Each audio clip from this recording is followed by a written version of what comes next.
All right, so I'm sure a lot of you listening have had those moments, where you get hit with a business idea, like a really good one. Yeah. But then almost immediately, you hit the brakes. Right. Like all those doubts start creeping in.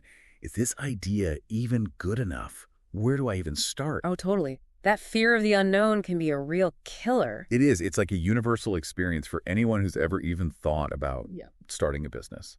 It's exactly that kind of thing that stops so many great ideas from ever even getting off the ground. Absolutely. That's what we're diving into today, actually, getting past those initial roadblocks. And to do that, we're turning to a book that lays it all out in a really clear way. $1 Million Weekend, the surprisingly simple way to launch a 7-figure business in 48 hours. It's by Noah Kagan with Tal Ruz. That title definitely grabs your attention. Right. But look, we know you're busy. Nobody has time to read every single business book that comes out. So we're going to do the heavy lifting for you. We'll break down the core ideas, the actionable steps, everything you need to know to actually launch a business quickly. Because that's what this book is all about. It's about taking that leap and getting your idea out into the world fast, like ridiculously fast. 48 hours, to be exact. The book outlines a 3-step process. First, you got to find a real problem that people are struggling with. A real problem, not just something you think is a problem. Right. Then second, you craft a solution that genuinely solves that problem.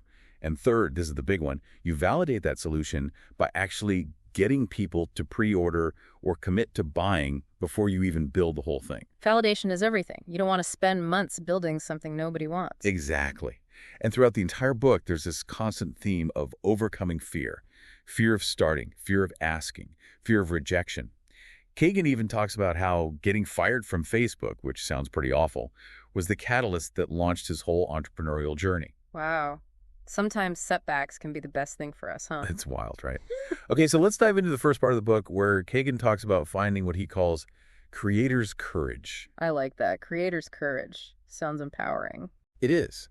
And one of the core principles here is this idea of NEVU, not how.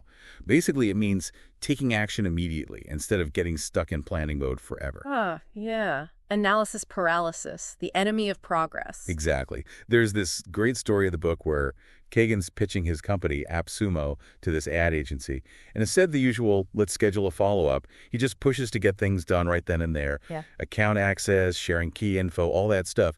It saved them a whole day of back and forth. That makes a ton of sense. It's like, just get the ball rolling. Momentum is key. And to get you in that action mindset, the book has this challenge. Ask one person you admire in business for a business idea. Just a simple ask, but it gets you taking action immediately. I love that. Low stakes, but it gets you moving. Okay, next up is the freedom number. Now, this isn't about setting some crazy revenue goal right away. It's about figuring out how much money you actually need each month to cover your basic expenses. Or even just a small amount to prove to yourself that you can make money independently. Right, it's about those small wins, that initial validation that, yes, you can actually generate income from your ideas. It's much more motivating than aiming for $1 million right off the bat. Absolutely. It's those early wins that really build belief. Okay, next we're going to talk about rejection goals. Now, this is a bit of a mind shift because most people try to avoid rejection at all costs. It's human nature, right? Nobody likes hearing no. Exactly. But the book flips this on its head and says you should actually seek out rejection. It's about building that resilience and realizing that no isn't the end of the world. There's this amazing story about this guy, Kyle McDonald, who traded a red paperclip for a house. Wait, seriously? A paperclip? Yeah. He literally started with a paperclip and through a series of 14 trades ended up with a house. And it all started with just asking. That's insane. It shows how powerful it can be to just put yourself out there and ask for what you want. And our author himself talks about how he won a pizza party as a kid by selling the most magazines door to door. He faced tons of rejection along the way, but he kept going. It's like the more no's you get, the closer you are to a yes. Totally. And to build this ask muscle, the book has this simple challenge, the coffee challenge. Go to a coffee shop and ask for a 10% discount. Oh, I like this one. It's so easy, but it gets you over that initial fear of asking. Yeah, it's about getting comfortable with the possibility of rejection. Because, honestly, what's the worst that can happen? They say no. Big deal. Right. You're still alive. And you might even get a discount. Okay, so now we're getting to part 2, $1 Million Weekend.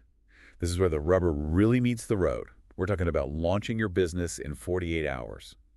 First up, finding those million-dollar ideas. And the key here is a customer-first approach. Which is the opposite of what a lot of founders do, right? They build something first and then try to find customers. Exactly. A founder-first approach. Big mistake. The book says you got to start with a problem that people are already experiencing.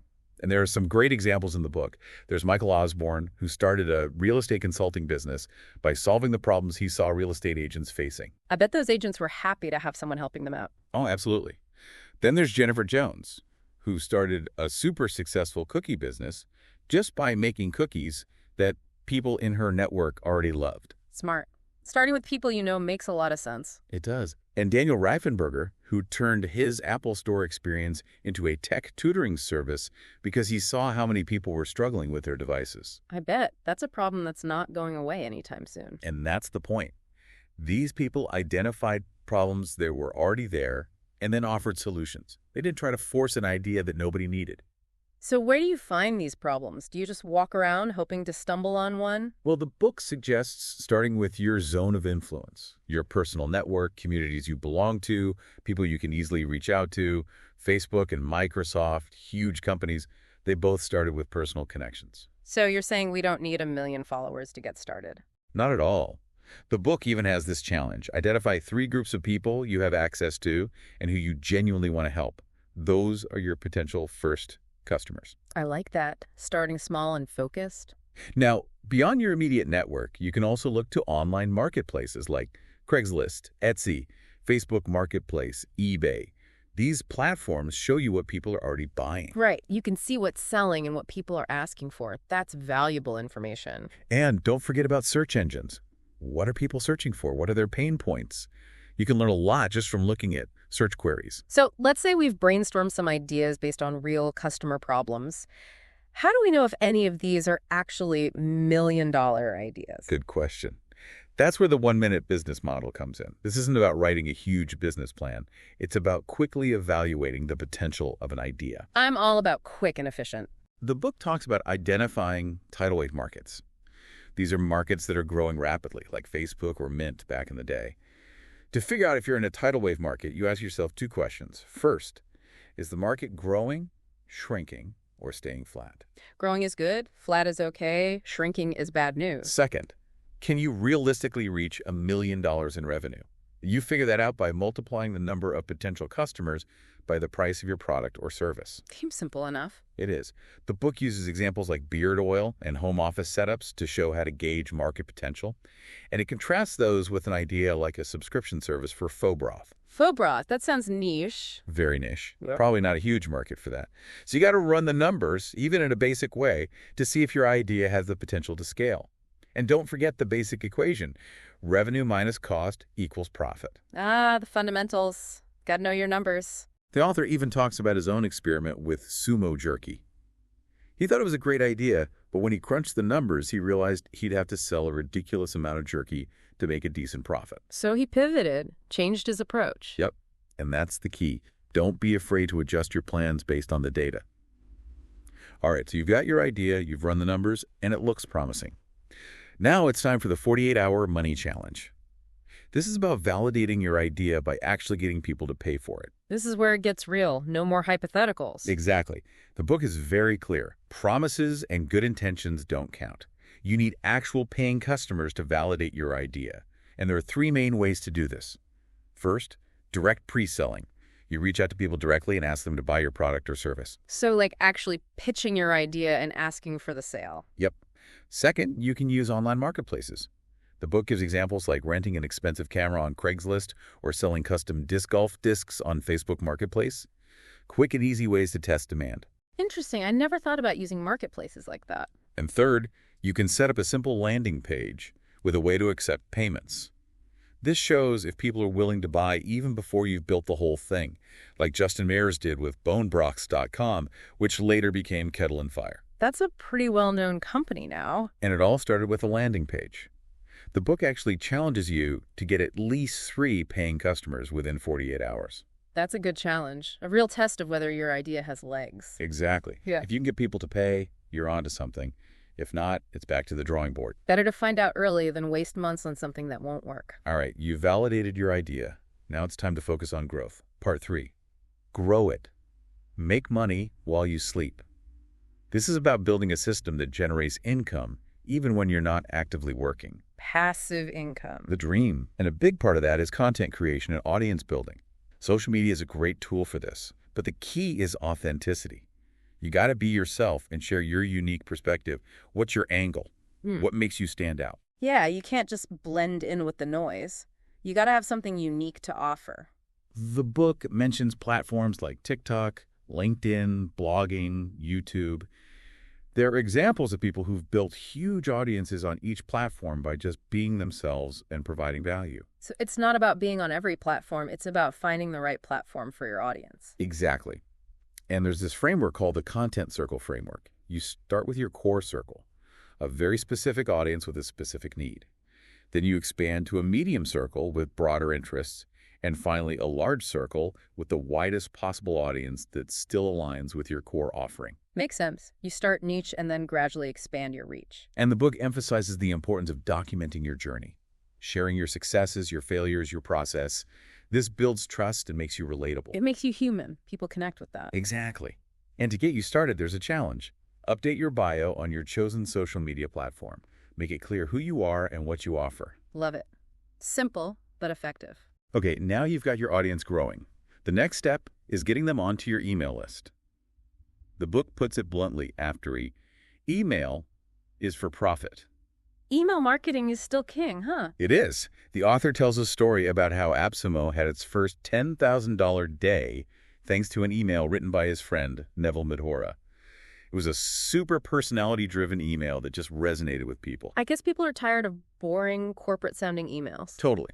And the book argues that email is way more valuable than social media followers. You own your email list, you can communicate directly with your audience, and it's very cost-effective. Plus, you're not at the mercy of some algorithm that can change overnight. Exactly. And the book lays out a 4-step process for building your email list. Create a valuable free offer called a lead magnet to incentivize people to sign up. Like a free ebook, checklist, template, something like that. Yeah. Then set up a simple landing page where people can enter their email address to get the free offer. Promote your landing page everywhere you can. And finally, set up an autoresponder, which is a sequence of automated emails to engage with new subscribers. I bet those autoresponders can save a ton of time. Oh, absolutely. They're like your virtual sales team working 24/7. And the book even suggests a Dream 10 approach for getting your first subscribers. Just reach out to 10 people you know and invite them to join your list. Easy enough. And there are all sorts of lazy marketing tactics you can use, like adding a link to your landing page in your email signature and social media bios. It's about making it easy for people to find you. Lazy marketing sounds like my kind of marketing. Mine too. And then there's the autoresponder. The book gives examples of good first emails, like a welcome email, a connection email, a content email, just ways to build rapport and provide value. Cool. So you're building your audience, growing your email list. What's next? Now it's time to build your growth machine, which is all about experiment-based marketing. The author tells a story about how he got rejected for a marketing job at Mint.com. Oh, no, but Mint's a huge company. What happened? He didn't give up. He created a detailed marketing plan for them, and they were so impressed that they hired him. And his plan helped them reach 1 million users in 6 months. Wow. Talk about turning a rejection into a success. It shows the power of being proactive and adaptable.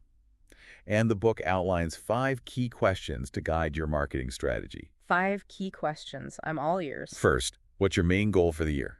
Second, who are your ideal customers and where do they hang out? Third, what's one marketing activity you can really focus on? Fourth, how can you delight your first 100 customers? Wow, those are great questions. And the 5th question is, how can you double your business in 30 days with zero marketing budget? Okay, that one sounds tough. It is. But the book provides a ton of strategies and examples. There's a really detailed case study about Daniel Bliss and his company, Belay Shades, which makes climbing sunglasses. He went through this whole process of testing different marketing approaches, figuring out what worked, and doubling down on those strategies. So it's all about experimentation. You try things out, see what sticks, and then scale up what works. Yep. And the book emphasizes the importance of killing what doesn't work. The author even talks about an Instagram promotion experiment that flopped at AppSumo. Better to learn from those failures than keep throwing money at them. Absolutely. And there are lots of ideas for delighting your first 100 customers, like personalized emails, handwritten notes, asking for feedback. It's about building those early relationships. Love it. Okay, so we've covered a lot of ground here. What's the final takeaway from this $1 million weekend? The last section of the book is called 52 Chances This Year. And it's about designing not just a successful business, but a fulfilling life. The author talks about how he felt unfulfilled even after achieving financial success because he wasn't doing what he truly wanted. So it's not just about making money, it's about creating a life you love. Exactly. And he introduces the concept of a dream year, writing down your aspirations in all areas of your life, not just business. A dream year. I like that. We should all be doing that. You should. And then you break down those dreams into yearly goals for work, health, personal growth, travel. The book encourages finding an accountability partner to share your goals with. Having someone to keep you on track can make a big difference. Huge difference. And there are some practical time management tips, like coloring your calendar to prioritize your time, and a weekly review process to make sure you're staying on track. Staying organized is so crucial when you're running a business. Totally. The book also talks about networking, specifically 3 ways to meet the right people. Finding an accountability buddy, connecting with pre-fluencers, people who are on the rise in their field, and asking for referrals from your existing network. Networking can be intimidating, but those are good strategies for making it more intentional. And finally, there's the Law of 100. This is about committing to consistent action, even if you don't see results right away. The book uses the example of the University of Florida pottery experiment, where one group was graded on quality and the other on quantity. I've heard of that experiment. The quantity group ended up producing better work because they were just focused on doing, not overthinking. Exactly. And there's a story of Buffer.com, which grew its audience massively by consistently publishing content, even when they had very few followers. Consistency is key. Most people give up too soon. So if you're going to take away one thing from this deep dive, let it be this. Just start. Take action. Validate your ideas. Build your audience. And never stop experimenting. Leaping is all that matters. I love that quote from the book. So true. All right, so as we wrap up, what's one small action you can take right now based on what you've learned today? Maybe check out the resources at milliondollarweekend.com. Yeah. Or even just write down one business idea that's been swirling around in your head. Perfect. That's your "and now, yes, not how" action for the day. Thanks for joining us for this deep dive. We'll see you next time. Keep taking those leaps, everyone. Absolutely.